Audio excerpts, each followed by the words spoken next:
Hi, my name is Marcus. This is episode 8 of Wellness Through Passion, specifically the Getting to Know series podcast. Today I'm with Mr. Riegel, my yoga instructor at my high school. Mr. Riegel, would you like to tell us a little bit about yourself?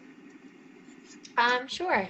My name is Alexa Riegel. I am a health and physical educator at Harris High School. I also teach a lot of yoga at Nassau Community College. That was my goal since I'm little to be teaching, and now I'm happy to be living that out. Um, I did start getting into yoga after an arm injury. When I broke my arm snowboarding. I was an athlete growing up my whole life, playing competitive sports, team sports. I played volleyball in college. I was very into powerlifting and weightlifting. And then I broke my arm snowboarding and was very limited with what I could do. So they kept recommending yoga. I used to think like, oh, yoga's so boring, like, not my pace. And then taking it up, I just fell in love with it. Yeah. Now I'm here talking to you about it. You told me that you just finished teaching a class outside of Herrick's, Mm-hmm. and how did that go? Well, it's always a weird time come January because we begin our spring semester at Nassau Community College or in every college. So today was our very first day of yoga. So we are fully remote this semester again. So really, the first day is just spent getting to know everyone, figuring out who has any background in yoga, really what are our intentions for the class, and then just going over like the rules, guidelines, and materials needed. So it looks like a nice group. I'm excited. As a yoga instructor, like, what are some benefits of yoga that you realized, like, personally or like in general? Um, the best part of yoga, which is also for me the most difficult part of yoga, is just being still. I've always been very on the go. I've always tried to juggle as many things as I could possibly do, which, adds to good stress and bad stress. But I think just carving out that little time in my day for me to do some yoga and just having it just be about me, not about my family, my job, my kids, my house. Like I have so many things going on, and to just take it and, have those moments for myself, I've just found so important to keep to help balance everything else. Like I need that little bit of sanity so that I can continue living the busy, crazy life. I've just found that be the most important and rewarding thing for me. Just being still in the moment and quiet. Yeah, also like for me, when I started yoga, I started with like the mindfulness like YouTube videos online, the guided ones, and I started to do it like in freshman year because I noticed like I was really stressed and I just wanted a way to just like relax and just like keep myself um in a clear state of mind. And gradually throughout the years, I've been able to just manage my stress easier, and I realized how much mindfulness has impacted me because I'm able to get a lot more things done, and it's just increased my productivity as well. So Yeah, that's awesome. thank you. So I guess what are some tips that you have for like beginner yogis, like how to get into it? I mean, I love your story of how, you saw as yourself being an advocate for yourself. You're like, okay, I need to make a change. I think it's hard. I think it's hard to get people to bite at first for something like mindfulness or yoga, right? We do often put some stereotypes with it, or we just find out that we have like better things to do. Like, oh, that's like annoying. I can't fit that in my day. I think just staying consistent, like it doesn't mean that after you meditate or practice yoga, you're going to be like amazing. Oh, excuse me one second. Excuse me one second. I'm so sorry, Marcus.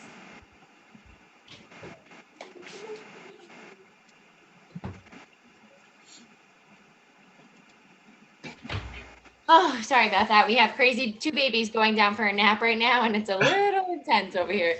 I think just really taking that time and making sure you do it. Like one session of practicing mindfulness, one yoga session isn't going to fix all your problems. You Mm, might not even immediately feel better after it. Now you're like sore. You think your back hurts more after you practice, right? You're like, oh, screw this. This is harder than I thought. You have to give it a chance. And I think just like forcing yourself to do it for at least 2 weeks, all of a sudden after that 2 weeks, you just realize how much you need it, right? The first 2 weeks are the hardest when making anything a new habit. And I think if you can just keep pushing, finding that time in the day, trying to do it for those first 2 weeks, then you will be so surprised with how much you just love and grow practicing. mm. To could you give like some like to like um so like there's this myth around like yoga like I'm not flexible enough like what like how could you like debunk that? Well, like for people starting, you mean? Like they Yeah, can't do it because they're, well, how does anyone think they get anywhere if they don't try? Right? I yeah, always think that's so funny. No one runs before they walk, right? It's baby steps. And what's so nice about yoga is, I mean, I'm a very competitive person. I had to like check my competitive ego and just be like, all right, like, so I can't put my feet behind my head like that lady in class. This is where I'm mm, at, and I know if I keep doing this, then I can get to that. But it's like you can't go in with false, expectations on like, oh well, I can't like do a handstand and balance for 5 minutes. Like, no, of course you can't. You've never done one for 1 second. How do you expect to do one for 5 minutes? yeah, It's just all about baby steps, and it takes a lot of like reminding yourself, like, all right, this is where I am, and I'm better than I was yesterday, because you can get discouraged when you see everyone else touching the floor in class and you can't even touch your toes. But you have to just be like, it's part of my process. Like, tomorrow will be better, tomorrow I'll be this much closer. And it's a lot of reminding, but it really, there's no better feeling than when you nail a pose. Like you've been working so hard on it, and all of a sudden, you're able to hold, or you're able to get all the way down, and you're just like so amped. It's like you want to do a little celebration on your mat because you're like, yes, I got my crow. Like I just felt like I'm like you're just so yeah, proud of all that hard work. It's actually very emotional, mm, overcoming and actually getting into a full version of a pose. So that feeling just keeps me going. And I would hope that once people get a taste of like a little success, then they're like, oh, I can go further. Like, all right, like look where I was last year and look at me now. wow, that's great. So for you, what are some of your favorite poses in yoga? I love the splits. Splits. Standing split, on the floor, doing the splits. I think just splits are so fun. I think they're scary, and I think that's why I like them. Because like I don't know, you just want to hold it. It's like growing up, I did dance for a little bit, and like that was such a cool like move if you could do that in your dance. Add a split somewhere. That's like a wow moment. And I Mm, think in yoga, doing all of the variations of a split, I just think are so cool. And it's such a nice leg stretch. It's so good for your hips. And it's like a wow pose, it's like, ooh, wow, like cool. Like when someone has their split. So I love the splits and anything that's an inversion, headstands, back bends. Those are just fun to be upside down. so, what kind of like dance do you do back then? Oh, when I was young, I just grew up doing like ballet and jazz, Okay. which I really attribute to staying flexible. I eventually had given up dance to pursue more like travel sports. Like I was very into soccer and volleyball and lacrosse. But I feel like even in all of those sports, like I didn't have really serious injuries. I was able to maintain very good flexibility. And I think it came from a young age having a dance background for several years, um, because your just body's used to moving in certain ways. I think, compared to someone who's never danced. You really focus on stretching in any dance class. So I think that's like a nice advantage that I had in sports and now pursuing yoga. Yeah, for me, I mentioned to you that I recently created an Instagram account, which features me playing the viola, dancing, cooking, and exercising. So I've been using it as a platform for me to develop it, and just like step outside of my comfort zone and um, just like some dances I've been doing. Like it's mostly like freestyle, like hip hop, and like stuff like that.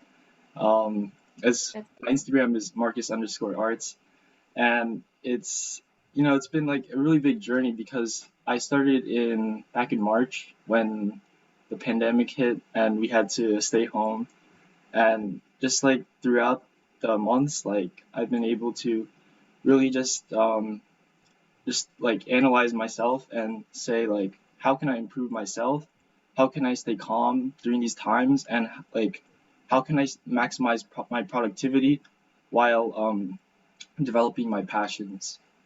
So, and that's that's why we also have this here.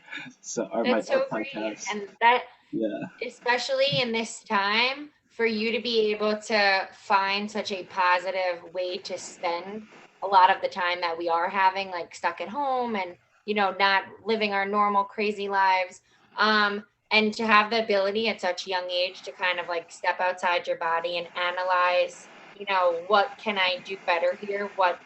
How can I be the best me is like just a really awesome, like it takes so long for people to kind of look that way on themselves. It's kind of scary being alone with your thoughts. And Yeah. for you to be turning it into such a cool like outlet and, coming out of your comfort, like your own little shell and cooking, dancing, exercising, like that's just awesome. And that's like the content that everyone needs right now. So that's great. Yeah. I'm glad that you're doing Thank you. um yeah, so I like just sort of dancing. I still can't do a split though. that. Hey, practice. Rome wasn't built in a day. You'll get there. Then you Yeah. can like do a nice spin and drop a split. That's always a wedding favorite. So have you ever like journaled before? Just like I was just like wondering. I have. Unfortunately, I was never the best with sticking to it. Mhm. I would find myself just wanting to like write novels, and then because I, am hard on myself in certain ways, I would get mad when I didn't have time to make it as good as like the previous day, and I would be like, Mhm. oh, that wasn't a good enough journal, like I didn't get enough out. Or then I'm like worried about, instead of just, free writing and just expressing myself, I'm like, I find myself putting too much thought instead of letting it just happen natural. Mhm. Um, like as if I think I'm like publishing them, which obviously journaling, is just a nice personal thing, a nice little outlet. Um, so it starts out nice and then I wind up stressing over it. So for me, I've really found just sitting in complete silence has been the best for me. But journaling, I've had all of my yoga classes do that I teach at the college. They have found journaling is just like amazing. I'm more of like a checklist girl. I like to make lists. But I wish that I was better with staying with journaling because it really is a nice release for people. And it is cool in the future if it is in a notebook that you still have to kind of look back and see how much growth has happened from whatever moment you're in. So that's like kind of cool to see like, oh, I can't believe I was worried about that, or like, oh, I forgot that happened. It kind of like, because you forget things. And sometimes it's nice to have that like reminder, like, oh yeah, I did get through that. What did I do last time? And to see that in your own writing is like pretty cool. Yeah, like for me, like I noticed that like journaling has provided me an outlet for just like expressing my thoughts. Like sometimes I'm not really good at taught like expressing myself, like what's in my mind. So I look to journaling like every week. I try to. And I actually started it last year because my English teacher forced us to, because we were journaling. And yeah, like as you said, like I felt like I had to like publish it, so I made sure to like write like Yeah. I don't know You put pressure on yourself for no reason. There's no exactly. reason to the pressure.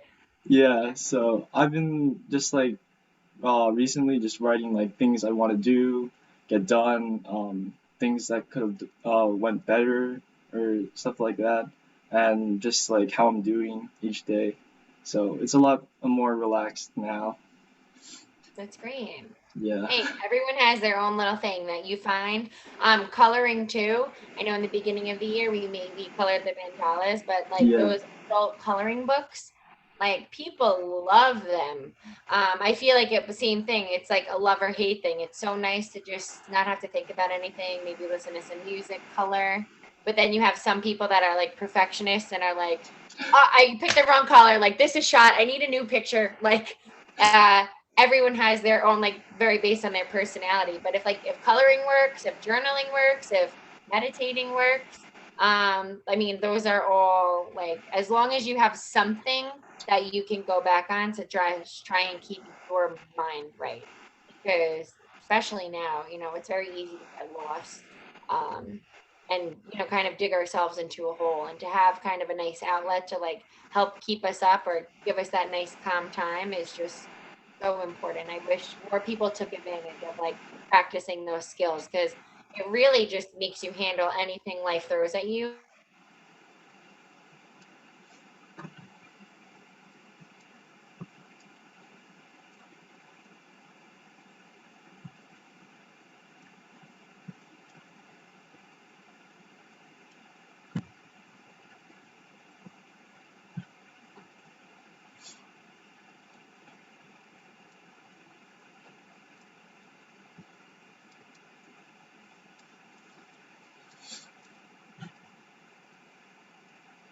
Miss Riegel, I think you were Can you hear me? Yeah, I think you were frozen. Oh no, you were frozen on my screen. Okay. What did you hear last? Um, I'm not sure. It just kind of cut off. Oh, I'm sorry. I was just trying to say, like, for us to have those tools, to remember to go through when we're having a hard time. It's nice to be like, you know what, like, I went through this hardship, I can get through the next one. Or, I'm Mm, so proud of how I handled that situation and I was able to keep my cool. Or you just, kind of puts everything to a nice, clear perspective for you. Sometimes we do let our emotions just overtake us. And I think having the ability to step back, calm down, reconnect with yourself and the true feeling you have, just makes it better for anyone involved. mm.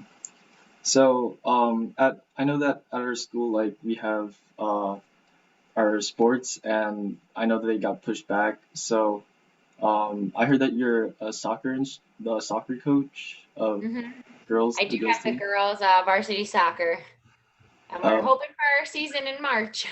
yeah. So, like, have you been able to like practice or like any like volleyball or soccer or anything like that? Nothing. We did have intramurals in the fall where I did meet parts of my team on their assigned cohort day on the turf.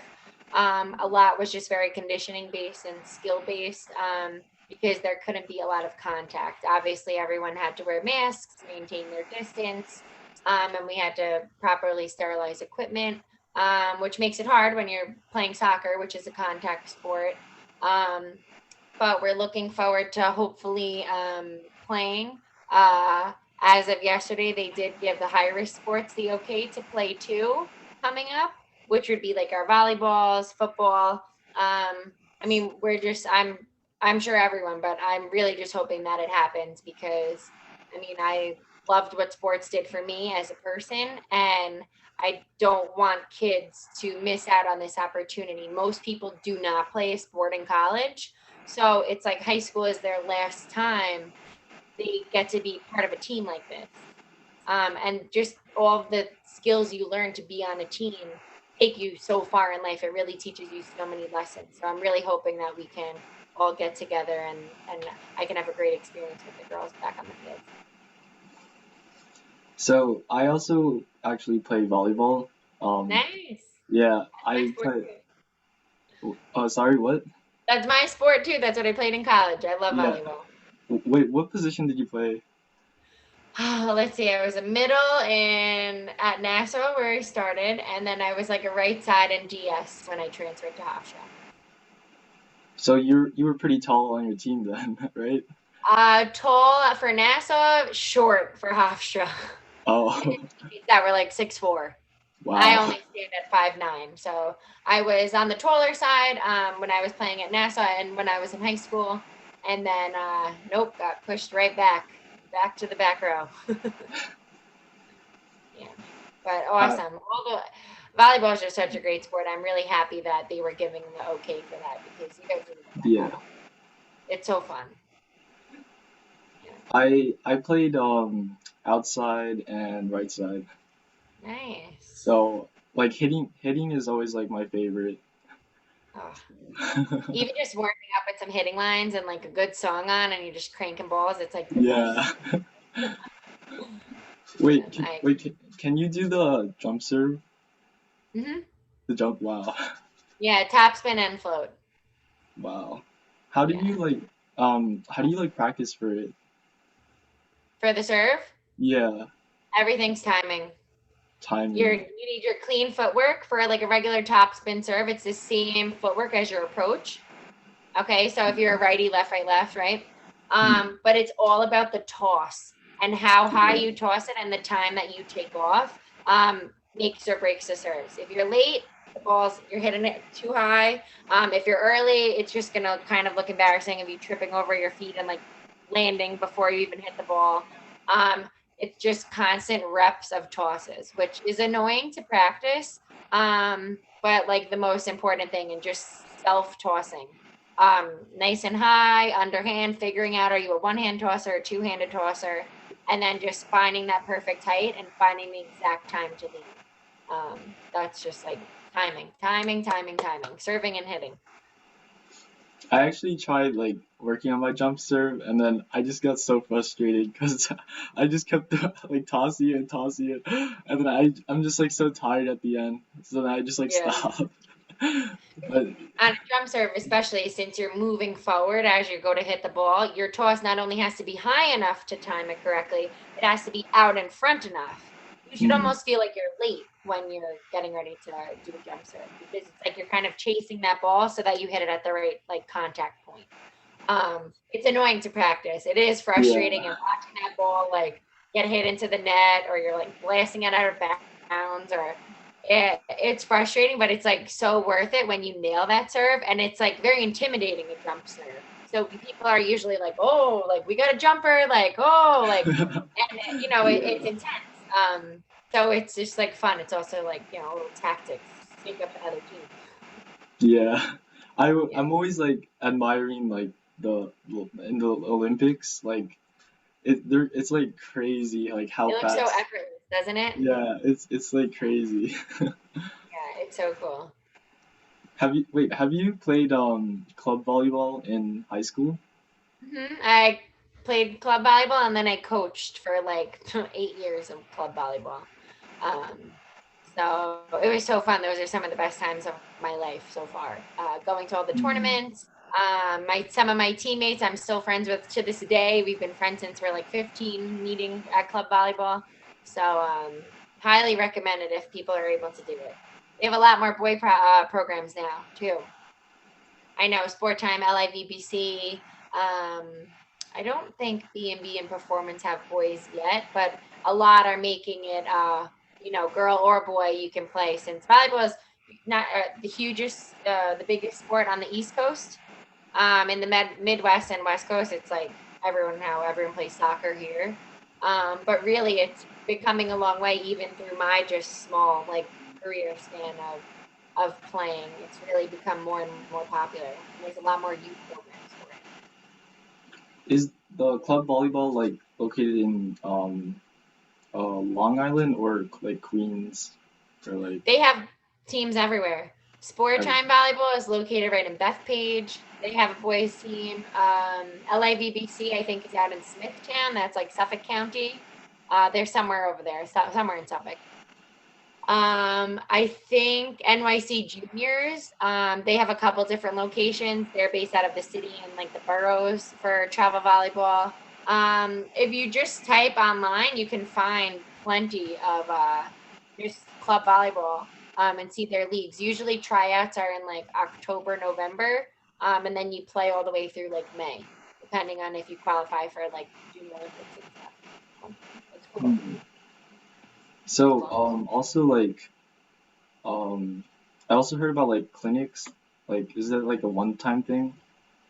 A lot of programs will run like ongoing clinics, like maybe they have a summer camp, maybe they do like Saturdays for a month or something. Everything would be dependent on like whatever it says on their website. I know Sport Time does do clinics. I know a lot of times right before like school season start, a lot of like volleyball programs will try and put out a clinic so people are like prepared for tryouts. Um, because unfortunately, like I'm not the coach at Herrick's. I'm coaching soccer instead. I'm like trying to be involved more in like my soccer circuit of like promoting clinics and stuff for my girls. So I don't know the current listing for girls and boys for volleyball, but things are definitely out there, and people are always looking to get kids together just to practice, scrimmage, play, mini tournaments, just really touching a ball before their seasons get going. So, just going to like the topic of wellness, like, what are some things that like you've been doing besides like yoga and like exercising, like to keep yourself well, or like what are some like foods that you eat that you enjoy?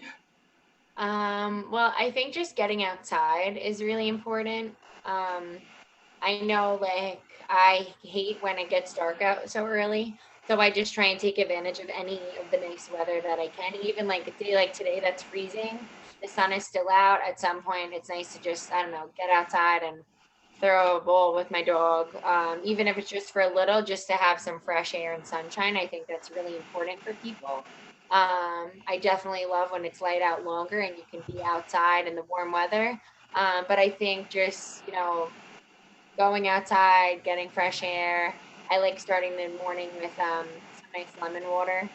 I Hmm. just like love citrus, and that's my favorite essential oil. Also, I love grapefruit essential oils that I usually put in a diffuser in my office and at my house. I think just a nice smell, a nice candle. It's very relaxing and kind of energizing, those citrusy smells. The lemon water, I always think drinking and hydrating is so important. But I love that like kickstart of like a nice lemon water in the morning. It just makes me feel like I'm like focused and ready for the day and like, awake. I don't know why it has that effect on me, but I just like love it. I can't start a day without lemon water. Hmm. So, like, what are some like your favorite snacks you like to eat, or just like anything? I mean, I love anything with cheese. That's my favorite. Cheese is so good. Obviously, too much cheese is not good for you, but it's just so delicious. So if I'm having a good snack, like I just love like cheese and crackers, or like a grilled cheese. I do like popcorn. I do love nuts. They have an awesome like trail mix. Target sells a bunch of awesome like mixes that can have like sunflower seeds, cranberries, almonds, walnuts. Those are delicious. Then you can have like peanuts, cashews, throw a little dark chocolate in there. It's a nice filling snack too. The nuts kind of hold you over. I always keep some in my office to like give them to myself in between classes to like hold me over till lunch or till I'm getting home. Um, so I love that. A nice salty snack. I'm a much saltier person than sweet, I have to say, when Hmm. it comes to my taste for snacks. Yeah, in terms of like dieting, like I was wondering if you could offer any insight on like if you suggest like eating a lot like in one like period of time and then like fasting, like intermittent fasting, I think it's Mhm. called. Yeah, I was just gonna say intermittent fasting. That's like the new buzzword everyone's like obsessed with. It's essentially just like shortening the window in which you consume foods. Some people love it and swear by it. I myself, growing up, was never like a breakfast person. Like I just didn't normally want to eat breakfast. I wasn't hungry in the morning. Forcing food down made me feel nauseous.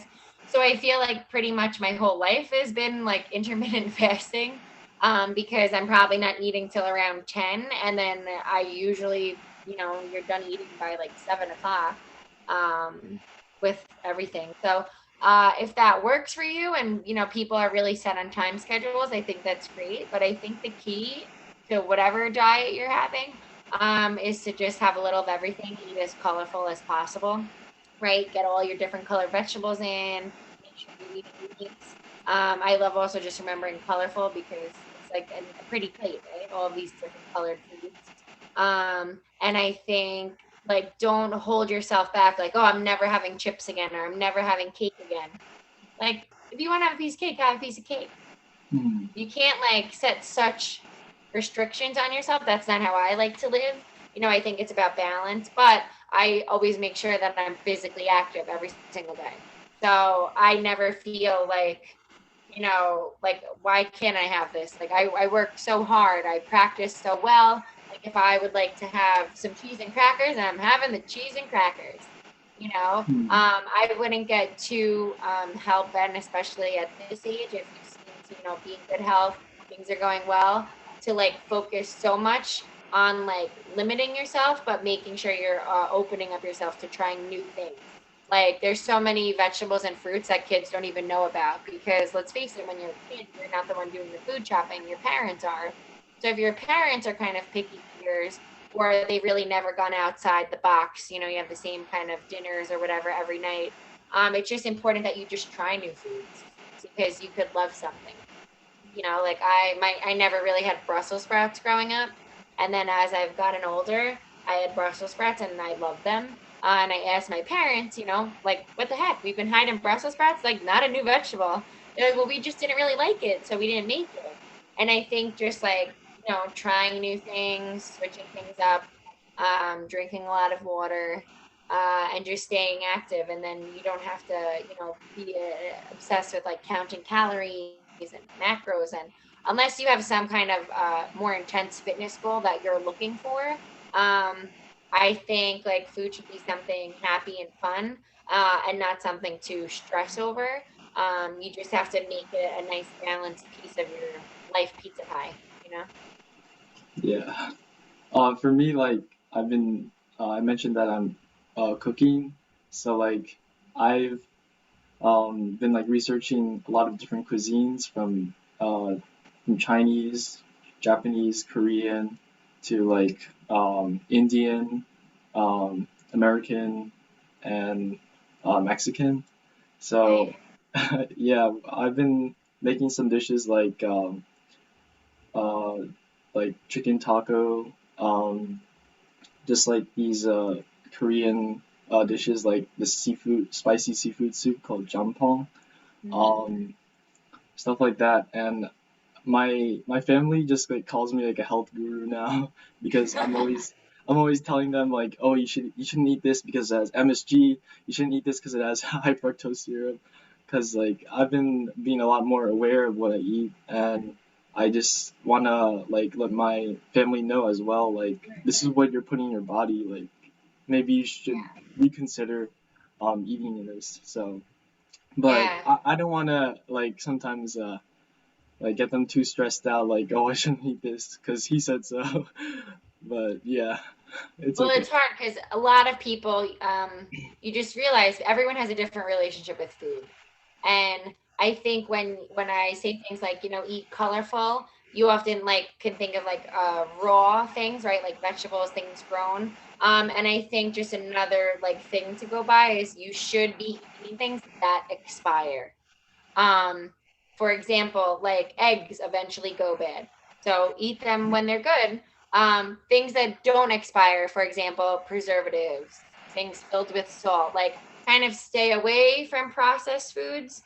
Have them occasionally if it's like a favorite meal, or don't completely deprive yourself. But the more natural and colorful and things that have an expiration date are the things you should try to eat the most.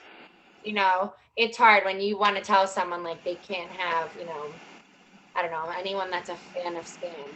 Like Spam is not good for you at all. But if someone's like, you know what, I just want a Spam musubi, they're delicious, and I'm treating myself to one, like treat yourself to one. Should you probably have them for breakfast every single day? Like, no, you shouldn't. Maybe that's when you make a change, but it's hard. Food is a very sensitive topic for a lot of people, so I just always try to have in moderation, right? I try and eat as raw and colorful as I can, and then it's like if there's cake and it's someone's birthday, guess what? I'm having the piece of cake. But that's so nice that you're so aware of it. It is crazy when you think about a lot of the things that people put into their body. It's just also, unfortunately, the better you would like to eat, the more expensive it is, right? And that doesn't always Yeah. work with everyone's financial capacity. Like, it's expensive to buy the best foods for you for every single meal. It's kind of easier for parents instead of having to prepare this whole meal for their children to like put peanut butter and jelly on the bread, right? It's like time saver. It's cheaper. You just kind of have to figure out to, make decisions for yourself. If something that you're eating doesn't make you feel good, if you're really unhappy with how your body is, you're feeling lethargic, that you make the little changes that you can so that like it's not food that's dragging you down, you know. What do you think about like organic foods? I mean, they're great as long as you can like afford it. Usually they have a higher price tag for obvious reasons. Um, some people, just see that word and they're like, "Ooh, I have to get it organic." Yeah. And like it's kind of just like, do you even like look at what it said? Like that doesn't even make sense. Like but I mean, to each their own. I know like if I'm buying milk, I always opt to buy like organic whole milk. But I'm not gonna like not eat a banana if it's not in the organic section. If it's just a banana, I'm gonna eat it. Um, if you can do it, great. If you can't, only try to do it where it counts. Like for example, my example with the milk. And you have to do what's best for you, the best balance for yourself. It's food shopping. You'll find out sucks when you get older. It's like you're just Mm. always food shopping, and it's expensive. It's definitely expensive. So you kind of like a lot of times you have to figure out like where you're gonna splurge and where you're gonna, have to. I don't want to say settle, but where you'll have to figure out another way. Mm. Into the topic of time management, I know that you have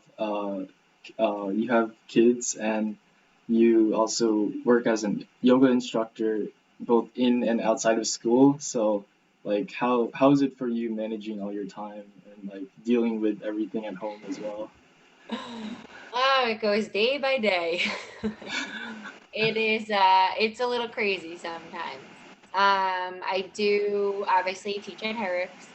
I do coach at Herrick, so usually I'm at school late. Obviously now it's like a little different. I don't have the coaching aspect currently. But I do like last semester I was teaching Tuesday, Thursday night yoga classes. Now I'm back to my Saturday classes. I actually have another class again. Um, at 11. So I guess soon. So I teach two on Saturday. I have twin boys, which are awesome, but like, boy, do they take up a lot of time. So I feel like some days I don't even know what time it is, what's going on. Uh, and then when I can finally like calm down, I'm like, all right, like this is what I have to do. I really like writing things down and making lists so that I remember, everything it is that I'm supposed to be doing. That helps me. I still have a planner that you write in. Um, I just like writing things down. I feel like I remember better than adding it in on my phone. I know everyone makes fun of me and is like, why don't you just use your phone? Put it in your calendar, put it in your Apple Calendar. I don't remember it. And when I do try and have my own time for myself, like the last thing I want to do is be on my phone or be on the computer. So I don't like feeling like I'm attached to my phone every 5 seconds when I can just easily flip through, my little journal, my little planner, and then just like kind of look and still being organized, but not being so connected. So that helps Mhm. me a lot, writing things down. But you have good days and bad days. Where you're like, if for example, when I missed you the other day, Yeah. you're just like, oh my goodness, like that was not a good time. And then you're like, all right, like I got to make this different. Like I'll put an alarm and I'll write it Mm. down and I'll put a note on the fridge to try and make sure that you're not missing things, right? Sometimes people just forget. Sometimes like school can be so busy, you have extra meetings or something, Mm. and then you think it's fifth period and it's really sixth period, and you're like, oh my God, I have class. But it's hard. I feel like sometimes when we're really passionate about things and we're really trying to give your all, sometimes like, you're spread too thin, you forget about certain things. So yeah, you just trial and error. Okay, so to wrap things up, I just want to say thank you, Miss Riegel, for having the opportunity to talk with you. Again, this is episode number 8 of Wellness Through Passion, specifically the Getting to Know series podcast, and thank you for watching. Thank you, Marcus.